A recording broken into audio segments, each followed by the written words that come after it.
Behind the bright lights of the Las Vegas Strip, there's a seedy underworld.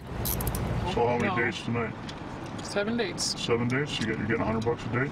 That's pretty good. The reality is that a lot of people come to Las Vegas and they think that prostitution's legal. So when they come here and it's an adult playground, they think that kids are for sale.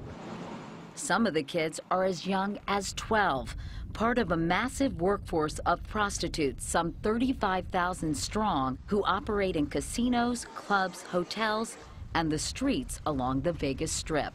Yeah, she's just west of the Marquee now. We spent one night with an undercover vice squad from the city's police department. 6 women were arrested in 5 hours, 2 of them under 18. How come you're down here on the Strip this hour of the night? I didn't know, I was just walking. You're just walking? There's a lot of bad things that can happen out here to a girl your age, you know that, right?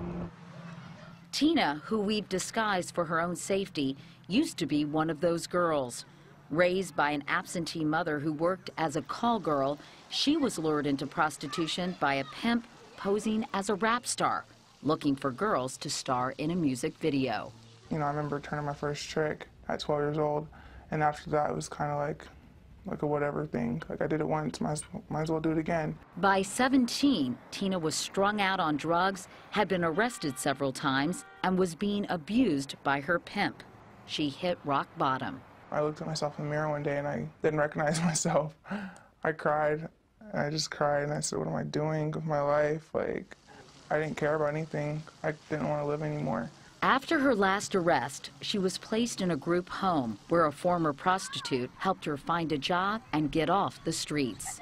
Tina's story is hardly unusual. Underage prostitution in Sin City is on the rise. In the last 2 years, nearly 400 girls under the age of 18 have been arrested or detained by the Vegas Vice Squad. Half the pimps arrested this year had prostitutes who were underage. And these girls are not all from Nevada. 60% come from other states all across the country. I believe that children have now become a commodity for these pimps, no different than drugs and running guns. They're just reusable. Reusable and caught in a vicious cycle.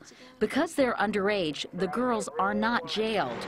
Instead, they're temporarily placed into detention centers or group homes where resources are limited. As a result, 80% run right back to the streets and into the arms of their pimps. All rise and come to order. For Judge William Boyd, this is unacceptable. For the past 4 years, he's been the only judge presiding over the teen prostitution court in Las Vegas. She needs to commit to me that she's gonna stay put. His frustration is apparent. Let's focus on how to keep this child alive until she's 18. So how is the system failing these kids? We're failing these children because we're failing to recognize the problem. We get one jurisdiction that deals with the problem effectively, they just move them somewhere else. You need a concerted nationwide effort. You need national attention to this. The footprint of the property would be on this small plot of land on the outskirts of Las Vegas is where Judge Voy hopes to build a model for the nation. He wants to establish a specialized safe house staffed by probation officers and social workers who can deprogram girls who believe pimps are their protectors, a place where the girls are not permitted to leave. He's driven by the faces he sees every day, part of a generation of young lives already destroyed before they've even had a chance to grow up. Seeing that 12-year-old or 13 or 14-year-old standing in front of you, look at that child and go, oh my God, this is what's happening to you and has been happening to you. I can't let that persist. The recession has put his vision on hold, so the lot sits empty. And in the city of bright lights, countless teens live in the shadows with the odds against them and nowhere to turn.